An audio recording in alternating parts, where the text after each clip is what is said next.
He's Howard Eibach, a former copywriter and creative director and the author of 2 books on the creative brief.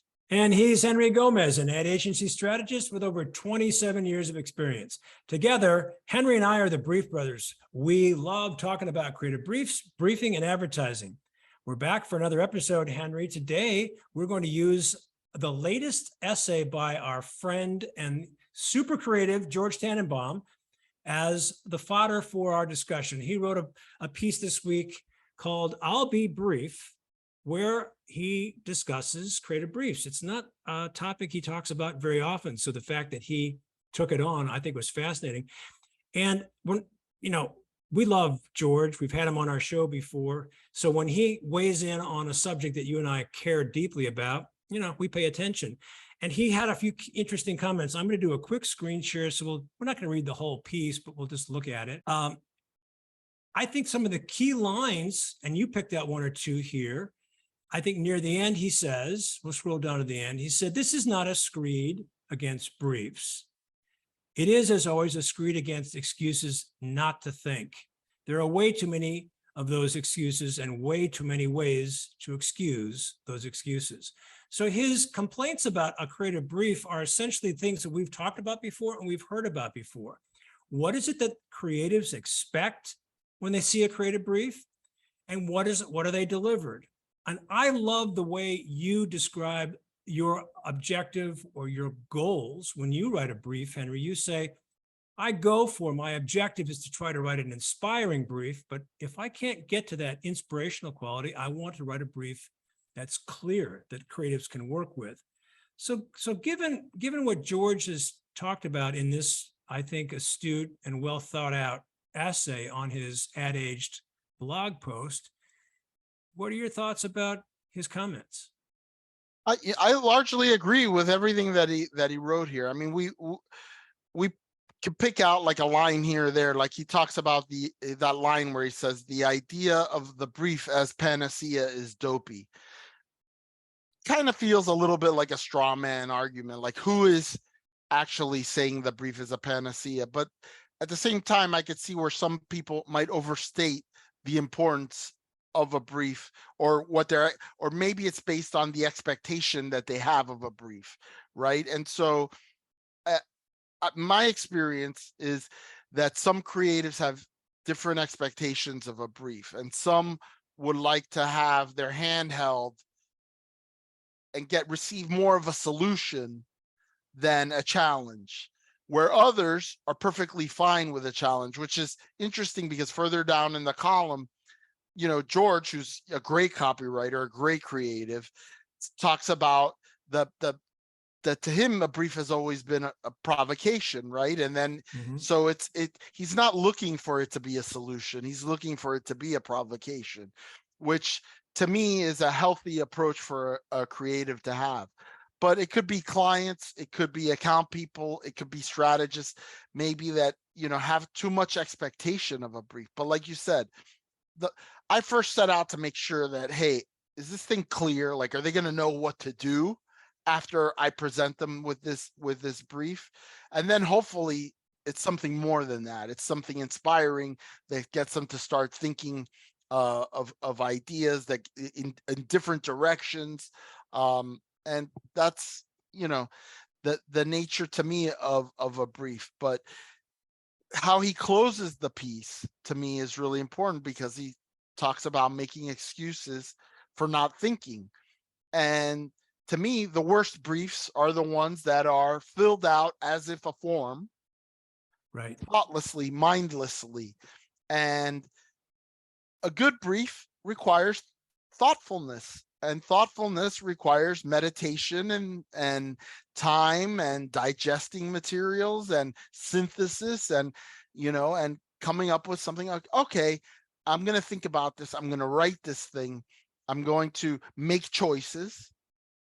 And within those choices, hopefully a better picture of this assignment emerges than before, or than if I were absent, or this document and this presentation that I'm going to make to the creators were absent. George is in a unique position with 1 or 2 others that we know out there in the world of being someone who is truly outstanding in his field. Cameron Day is another one. Cameron has been on our program before, and he said that he often will take a creative brief and rewrite it. He calls it his mantra. And that sounds, if you read through George's essay here, he does the same thing. He tries to find the magic within it, tries to find what is it that they're asking me to do. So he reinterprets it. How many creatives actually do that? I don't know, but probably not many. So George brings an extra degree of credibility when he has his laments here about a brief. And I think it's worth paying attention to. As you've pointed out, I encounter creatives in my workshops who I think if they don't come right out and say it, you can tell by the quality and the nature of their answers and then their questions and their comments that they've been beaten up so many times that they're finally just saying, okay, look, just tell me what you want me to do and I'll do it. And that's a sad commentary on the relationship between, especially if it's an in-house agency, the client and their creative department, because that's the best way to kill good work, is to simply turn creatives into order takers. And that's resulting from a brief, as you said, that's not thought out. It's a form that's just filled out with no original thinking, no critical thinking. And that's dangerous. Yeah. So speaking of sparking, right? A brief's supposed to spark thought. You sparked a few things in me. People like Cameron and George and others that are very notable creatives, their intellect goes well beyond just copywriting and formulating words together. They're also wise to the world. They're wise to business. They understand that what the client is trying to do in terms of selling widgets. They're realists in that sense. They're not pure artists for the sake of being artists. There's a commercial nature to their thinking process, and that makes them more strategic than others, right? And then we have creatives that frankly are, they're not really looking at the business. But I think the greatest ones, I think the people like the David Ogilvies of the world, the Bill Bernbachs of the world, the Keith Reinerts of the world, they understood the business world. They didn't try to say, well, that's the business world, I'm not on the creative side. They knew they were creative, but they knew they had to understand that in order to fulfill this role of advertising. So I think in a lot of cases where the strategist role has kind of developed is to kind of be like I'm coming up with a metaphor, like the asphalt that you put to fill in the potholes, right? Like, something to smooth it out, because there's these deficits in some creative teams and among some creatives. So you have to and the brief is kind of a critical part of that, right? Of like setting an understanding. A great creative can take a shitty brief and come up with great work from it because he sees the business. He's going to look at the brief and say, I reject that. That's not true. This is okay. I get that. And he's going to put his own spin on it. But if you don't have that business acumen and that kind of strategic mindset as a creative, you're not going to be able to do that. And so you're going to be complaining about the briefs. Right. And I think if you recall from our conversation when George was on our show quite a while ago, he said that when he goes to a new business meeting with a client, he brings along a planner. And I was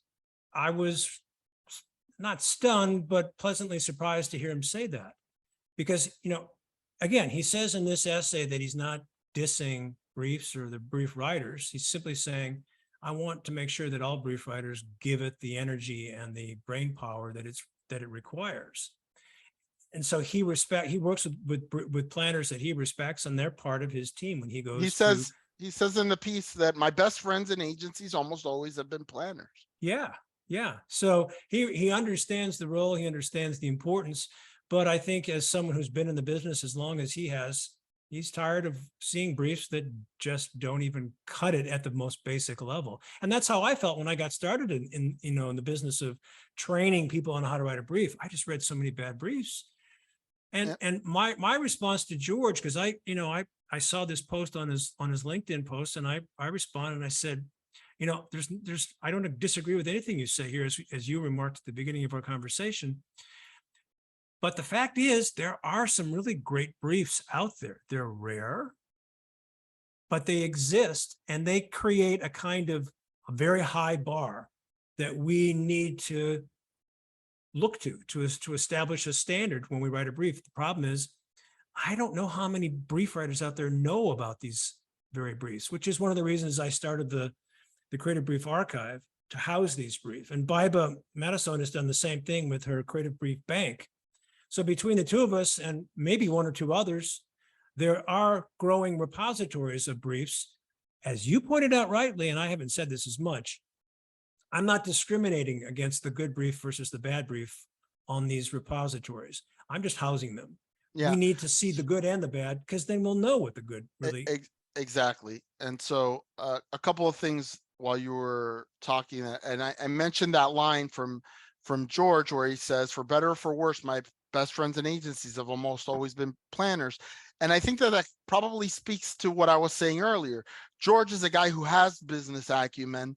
Instead of palling around with the other creatives who might not, he's palling around with the guys that have that thing that he has that is rare among creative directors. So when you say he takes a strategist or a planner with him to a client meeting, it's because he wants to bounce stuff off of that person, recognizing what the planner brings to the table isn't creative ideas, but rather, how am I thinking about this business problem the right way?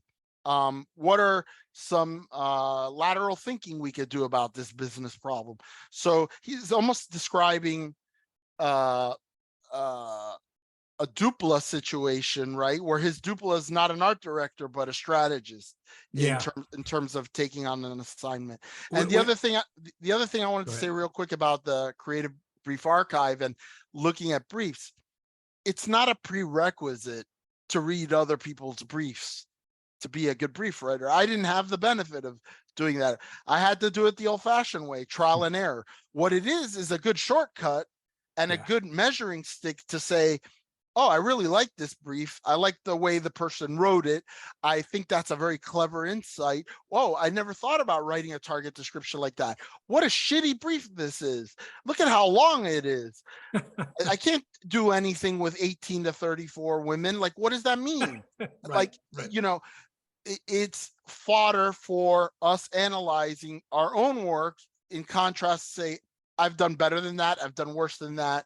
How can I improve? So it's a good shortcut and training tool that heretofore we haven't had, that hopefully now with your efforts and the efforts of others will be there for people that, you know, honestly, and again, not to pat myself on the shoulder, on the back, you know, I think the best strategists are the ones that are always looking to improve themselves. That's the reason I found your book on Amazon all those years ago. It's the reason, you know, I go on LinkedIn to see what people like George are writing. It's because I'm never satisfied with my state of knowledge in my particular craft. Well, that's something that you and I have in common. And I think that's one of the reasons why we've had so much fun over, I think this is going to be our 130th episode or something like that.